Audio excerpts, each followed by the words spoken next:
अस्सलाम वालेकुम सब भाइयों को मेरी तरफ से सलाम। और मैं आपके लिए आज लेके आया हूँ 1998 नवंबर का शमा मैगज़ीन का दूसरा पार्ट। ये पूरा मैगज़ीन काफ़ी ज़्यादा बड़ा होता है और इसलिए एक ही वीडियो में नहीं शाया किया जा सकता। इसके जितने पार्ट बन सकेंगे मैं 10-10 मिनट के आपको बना के दिखाऊँगा। तो ये देखो, पिछले दिनों हमने यहाँ पे एंड किया था दूसरों को नसीहत और ख़ुद मुला फजीहत। तो उसका अगले सफ़े में हम जाएंगे। ऊपर लिखा हुआ है, बैंकॉक में फ़नकार पानी की जगह शराब का इस्तेमाल कर रहे हैं। ईरानी सर्कस के भी मालिक हैं। पाकिस्तान फिल्म इंडस्ट्रीज डिस्ट्रीब्यूटर के हालिया इंतखाब में मियां फरजांद अली बिला मुकाबला चेयरमैन मुंतखब हुए हैं। तो मियां साहब की खिदमत फिल्मी सनत के लिए किसी से ढुकी छुपी नहीं हैं। फिल्मी सनत के तमाम मुअज़्ज़ज़ अफराद ये भी अच्छी तरह मालूम होगा कि गुज़श्ता साल मियां फरजांद इन फिल्म साजा को तनकीद का निशाना बनाते रहे। इनके बड़े बड़े बयानात भी अखबारात व जरायद की ज़िन्नत बनते रहे कि फिल्म साजा अपनी फ़िल्म की शूटिंग का शेड्यूल बैरून मुल्क के लिए बनाते थे, मियां साहब इनके खिलाफ ज़ाहिर उगलते थे। फिल्मी हलकों का कहना है कि मियां फरजांद अपनी फिल्म मुझे जीने दो की फिल्म पंती में काम में कर रहे हैं, जहाँ शूटिंग पर लाखों रुपए का ज़र मुबादला ज़ाया कर रहे हैं। ये तो ऐसे ही हुआ ना, दूसरों को नसीहत खुद मुला फजीयत। जवेद शेख इन दिनों बैंकॉक में फिल्म मुझे जीने दो की शूटिंग में मसरूफ़ है। राजदार को एक ताज़ा तरीन इतला मिली है कि वो वहाँ पर फ़नकार पानी की जगह शराब का इस्तेमाल कर रहे हैं। इस तरह जगह पर अदाकार मीरा ने भी फिल्म स्टार सऊद से ने वफाई का मुजाहरा करके अपने लंदन वाले यार को बैंकॉक में बुला लिया है और ख़ुद ऐश व इशरत बना रही है। मीरा के बारे में ये मज़ीद मालूम है कि मुझे जीने दो की शूटिंग के दौरान वो मौत के मुंह से बाल बाल बच गई है। फिल्म का पस मंज़र कुछ इस तरह का था कि एक 13 मंजिला बुलंद इमारत पर मीरा ने चलते हेलीकॉप्टर पर सवार होना था। वो सीन एक्स बंद कराते हुए शराब के नशे में इस कदर टुन थी कि अपने होश व हवास ही खो बैठी थी। इससे केवल इसके वो नीचे बैठते हुए फाइट इंस्टर ने फ़ौरन टांग पकड़ ली और इस तरह वो मौत के आगोश में जाने से बाल बाल बच गई। ऐसा ख़तरनाक सीन अक्स बंद करा के मीरा को नई ज़िंदगी मिली है। सऊद को मीरा के हरजाईपन से बहुत सदमा है। तो फिल्मी हलकों का कहना है कि अब सऊद के फ़न में मज़ीद निखार आएगा, क्योंकि मीरा की बेरुखी और बेवफाई इसकी कामयाबी में रास्ते की दीवार नहीं बन सकेगी और वो अब अपनी फिल्मों की शूटिंग बड़ी दिलचस्पी से हिस्सा ले रहा है। नामवर साउंड रिकॉर्डिस्ट अदरीस भट्टी की 2 सोने की चिड़ियाँ आजकल बहुत मसरूफ़ हैं।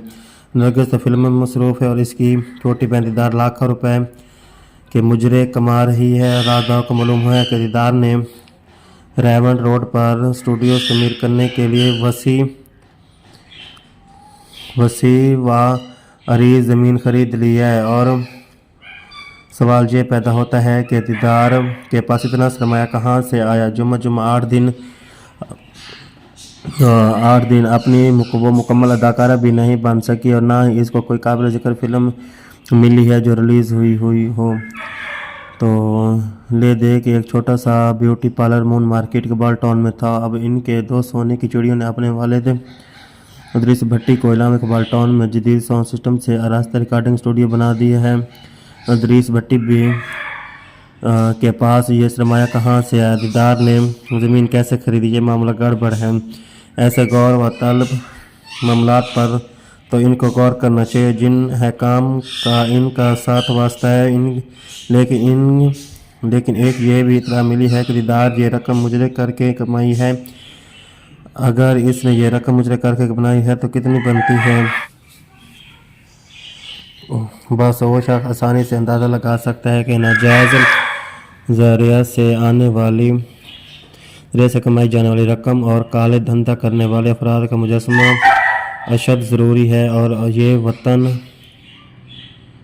अजीज़ के लिए भी कारआमद हो सकता है। पाकिस्तान फिल्म इंडस्ट्री के एक बहुत ही मशहूर फिल्म साज व तकसीमकार के बारे में राजदार को मालूम हुआ कि वो आजकल नई हीरोइन के अपनी शरीक हयात बनने के चक्कर में हैं। इतलात के मुताबिक ये नई हीरोइन इसी फिल्मसाज की कोठी के करीब में रिहाइश पजीर है और एक रोज़ ये हीरोइन आशिक मिजाज फिल्मसाज के यहाँ गई, जहाँ इसने मुजरा करके लाखों रुपए कमाए। इस महफिल में शरीक लाहौर के बादशाह शख्सियात भी शामिल हैं। आशिक मिजाज फिल्मसाज ने शराब के नशे में टन होकर अपनी इस मोहब्बत को यकीन दिलाने के लिए कुछ ज़्यादा ही कोशिश की। वो वहाँ से भाग खड़ी हुई। बेचारा फिल्मसाज के पीछे नंगे पाँव दौड़ा, लेकिन वो इसके हाथ न आ सकी। फिल्मसाज इसके पीछे चलता रहा, फिर इसके घर पहुंच गया। हीरोइन ने दरवाज़ा बंद कर लिया तो फिल्मसाज ने बाहर से आवाज़ लगाई, तो मैनू धोखा दे आई है। कोई गल नहीं, मैं फिर देखांगा। ये कहकर टुन फिल्मसाज ने काम लौटाया और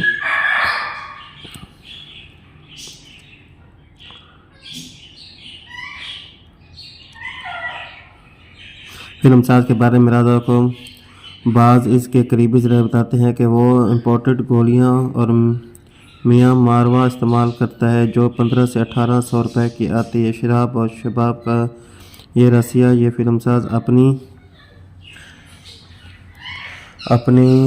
शर्त की खातिर लाखों रुपए खर्च करता है और खर्च भी वहाँ करता है जहाँ इसको कुछ हासिल होना होता है। अब देखते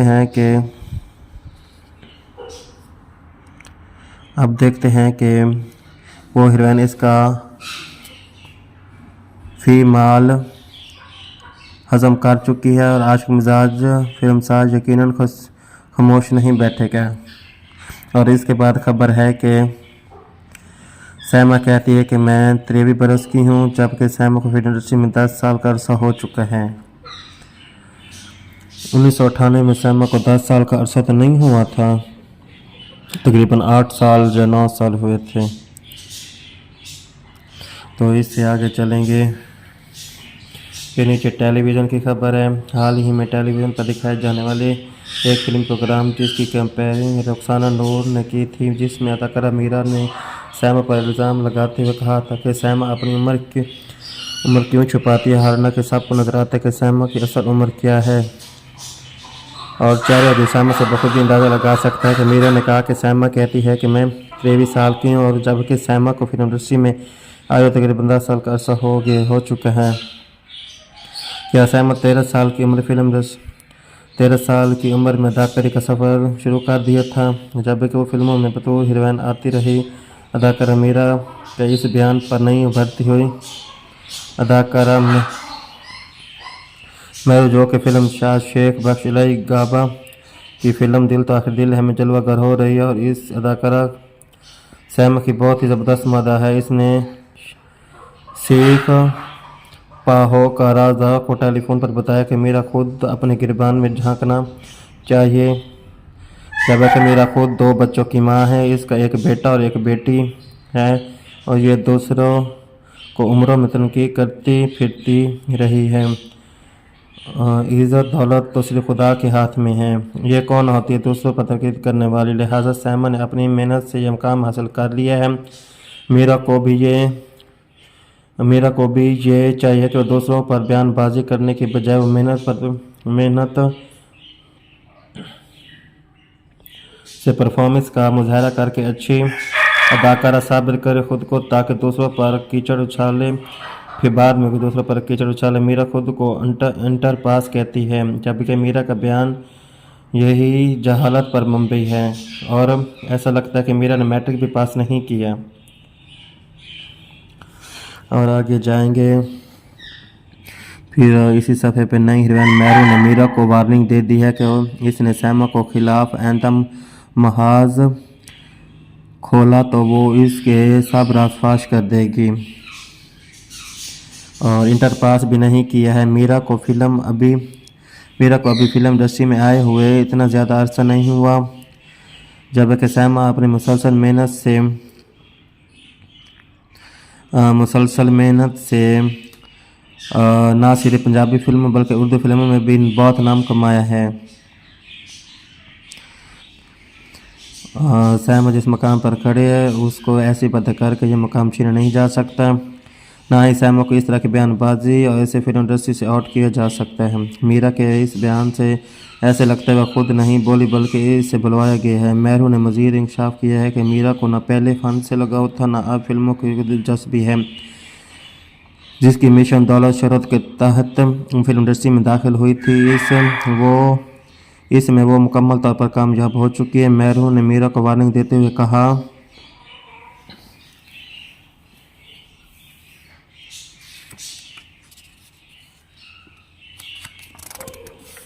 देखें अगर मैं आगे सफ़ा खोलूँगा और मेहरू ने मीरा को वार्निंग देते हुए कहा, अगर इसने दोबारा सैमा के खिलाफ महज खोला तो मैं इसके वो राज फाश कर दूंगी जब वो पहली मरतबा अपने घर से भागकर मॉडल घर सोना के घर में 6 माह तक मुलाजमा बनकर किया गया। वो कहती है कि ये अपने घर से भागी थी और मॉडल गर्ल सोना के घर में 6 माह तक मुलाजमा बनकर क्या गुल खिलाती रही है। अच्छा, ये मीरा के बारे में और आगे है। पश्तो फिल्मों के फिल्म साज और फिल्मों के फिल्म साजों से शदीद बाज़र नज़र आ रहे हैं और इन दोनों मज़ीद अख्तलाफात मंजर आम पर आ रहे हैं और इनमें सर्द जंग जारी है। इस झगड़े की तफसील कुछ इस तरह है कि फिल्म डिस्ट्रीब्यूटर एसोसिएशन के चेयरमैन मियां फरजंद और senior vice chairman Chaudhry Arshad Ali Waraich ने फिल्मों से फहाशी को ख़त्म करके एक टास्क फोर्स कायम कर दी। इस टास्क फोर्स की क़यादत चौधरी सफदर अली कर रहे हैं, जो पिछले दिनों एक टास्क फोर्स इंतज़ामिया की मदद से गैर सेंसरशुदा फैश फिल्मों को पकड़ने के लिए छापे मारे शुरू कर दिए। इसका काम आगाज़ रॉयल पार्क से शुरू किया गया है। सूरत-ए-हाल इस वक्त संगीन हुई से दो चार हो लगे जब एक पश्तो फिल्म के ऑफिस पे छापा मारा गया। इनके एक एक्शन के बरअक्स पश्तो फिल्मों की तकसीम कर इकट्ठे हो गए और इन्होंने इल्ज़ाम ऐद किया कि यह कार्रवाई सिर्फ पश्तो फिल्मों के खिलाफ हो रही है। पश्तो फिल्मों के तकसीम कारों ने एक प्रेस कॉन्फ्रेंस जिसकी सदारत एक पश्तो फिल्म इस्लाही जरगा के चेयरमैन गुल अकबर अफरीदी ने की और कहा कि मौजूदा फिल्म डिस्ट्रीब्यूटर्स एसोसिएशन गैर कानूनी तौर पर बनाई गई हैं और इसी एसोसिएशन के तहत जो भी काम हो रहा है वो गैर कानूनी है और मैं फ़ौरन इस एसोसिएशन के ख़िलाफ़ अदालत में रट कर रहा हूँ। अफसोस तो इस बात का है कि अभी तक पश्तो फिल्मों के दफ्तरों में छापे मारे गए हैं, जबकि फहाशी उर्दू, पंजाबी, अंग्रेज़ी फिल्मों में भी पाई जाती है। और इस मौके पर हसीना नंबरी, आशिक 10 नंबरी, कभी हाँ कभी ना की कुछ तस्वीरें भी दिखाईं। ये देखें। अच्छा, तो भाइयों ये अब वीडियो काफ़ी लंबी हो गई है, तो 14 मिनट की बन गई है और ये अभी बाकी इसका ये बकाया बचता है। ये मैं आपको नेक्स्ट पार्ट 3 में दिखाऊंगा। ये हमारा दूसरा पार्ट था।